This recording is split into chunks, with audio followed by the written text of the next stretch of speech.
Hello, everyone, and welcome to another episode of Founders Grid, sponsored by Gaper.io. Today we have James. James is the founder and CEO of Fifth Line Capital. James, welcome to the show. Yeah, thanks for having me. So, give us a brief background about yourself, what you've been up to prior to Fifth Line Capital. Yeah, so I had actually started a business when I was in college. It was a small e-commerce business, ran out of my college apartment. Ended up being fortunate enough to be able to sell it for a small profit when I graduated. It was a good experience. I then decided to take my money and start getting involved in the stock market. My education was in finance, so I figured that made the most sense. I got really bored of looking at a stock ticker screen for 10 to 12 hours a day by myself. So I pulled my money out and I started getting involved with a couple of early stage startup companies, primarily in a kind of hands-on advisory role where what I would do is I would get involved on an equity basis, work to develop out more of a business side infrastructure of the company, get them to a place where they could raise some angel funding.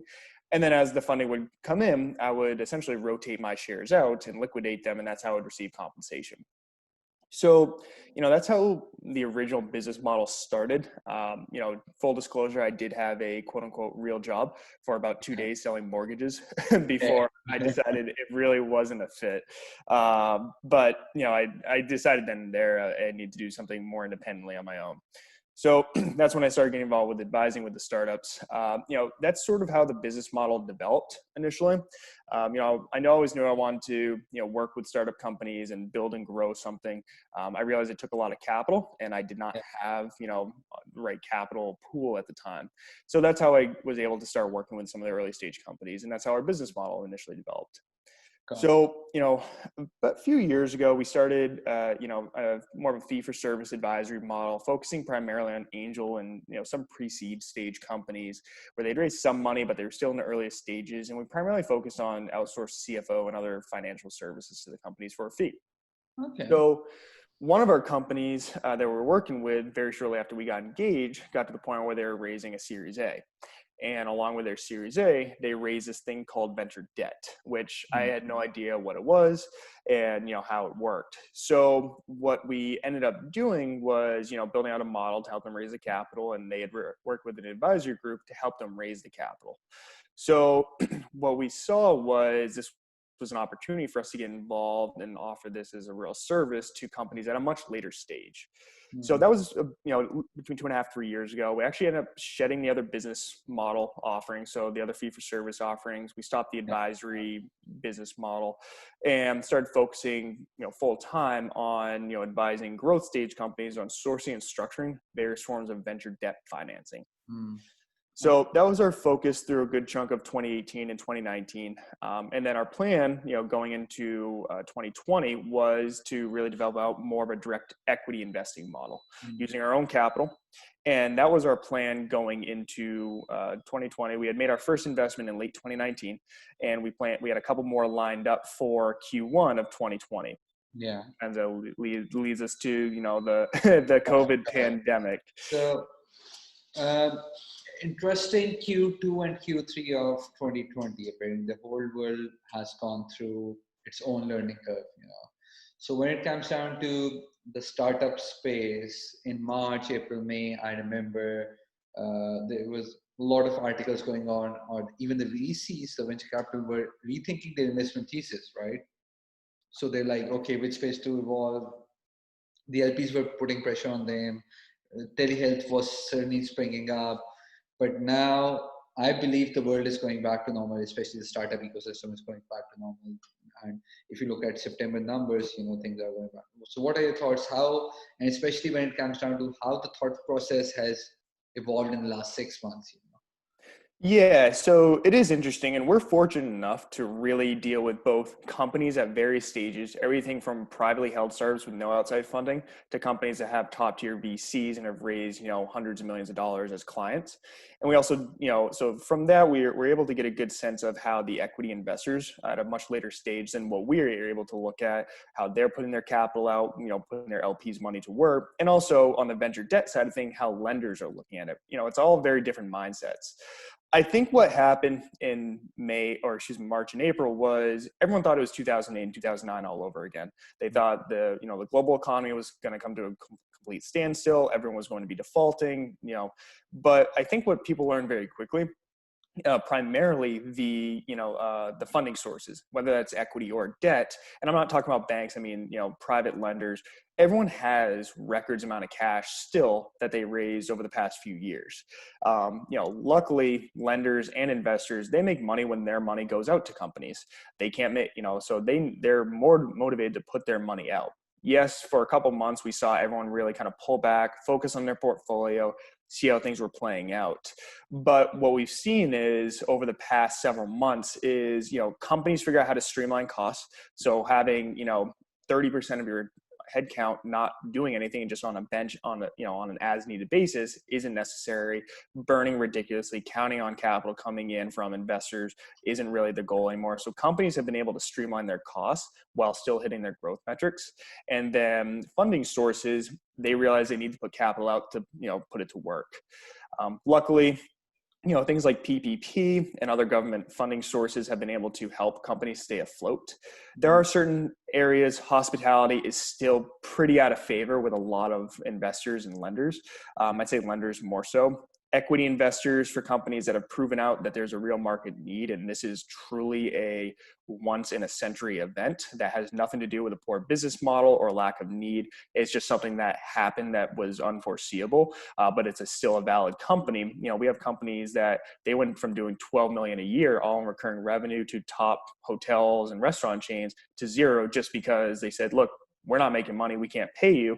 Company went to zero, but their equity investors know, okay, 12 to 18 months from now, we're going to be able to get back to where we were. We're here for you. So we've seen cash really start to flow. And I think that, in all honesty, is what's going to keep the startup ecosystem not only afloat, but flourishing, because as the funding sources sit on these mountains of cash, they put it out. The companies, as a result, are able to keep growing. Their customer base, getting money from their funding sources, continue to purchase their products and services and so on. And it really keeps things moving. It's not the standstill that I think a lot of investors and companies and really just everyone thought was going to happen when you saw the market crashing in March and April. So now, which brings me to another question, pre-COVID world, when it came down to, yes, the remote work was increasing, but it wasn't the top priority. And I know multiple founders personally who were having a challenge if they were from different geographical locations, right? The VCs used to be like, especially the coastal VCs, either the East Coast or the West Coast, they used to be like, no, the co-founder, the CTO needs to be within 20 kilometers or within 30 minutes of drive or within 1 hour of drive, right?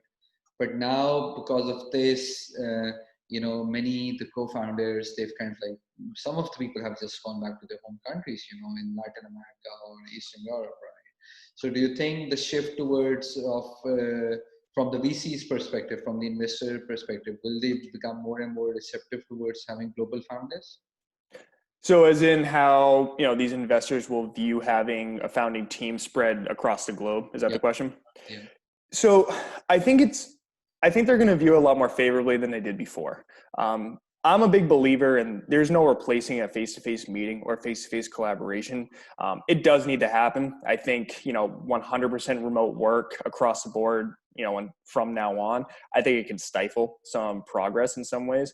However, I think at the same time, a lot of investors can see it as a way to tap into a diverse talent pool.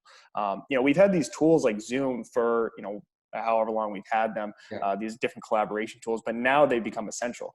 People are really, they found ways to make them part of their infrastructure within their workforce. So I think it's a good way, you're seeing these big companies like Google and Facebook saying they want 50% plus of their workforce fully remote forever. Now, instead of having to focus on the talent pool in cities like San Francisco, where, yes, there's a great talent pool, but there's also a good talent pool in Kansas City, Missouri, and Chicago, Illinois, and Austin, Texas. And it allows companies to tap into these talent pools that otherwise weren't available to them for whatever reason.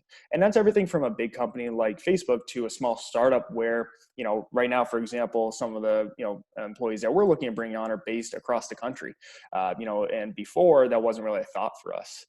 When you talk about, remote work being, in the workplace, but not, as common as it obviously is now and will be. That was supposed to be one of our perks that we were looking at when we were hiring new people in 2020. We had a plan to bring on 10 to 15 new employees through this year, and we've been fully remote since we started. We travel quite a bit. It's been great, and that was actually going to be one of our big perks to differentiate us from different companies recruiting the same talent. Now we got to get a little bit more creative because it's not so much a perk anymore. But yeah, and I do think that to an extent, this office spaces will be required to some extent. I have friends that, unless you live in a very large house with a very designated, very well built out home office, people want to get back to work. People are naturally social creatures. And I do think there will be, much more of a hybrid model between in-person and, remote work going forward. Yeah. Interesting. So last question, when it comes down to 3 pieces of advice that you would give to young entrepreneurs who are starting out, and especially the ones that started out during COVID and are stuck in the stage of raising their first seed, pre-seed round. So what piece of advice would you? So just to kind of confirm the stage. So it's a company that is probably has some revenue, somewhat of a proven or an MVP or proven market, but they really haven't hit that inflection point for growth yet. Or are we talking like they want to start a business right now?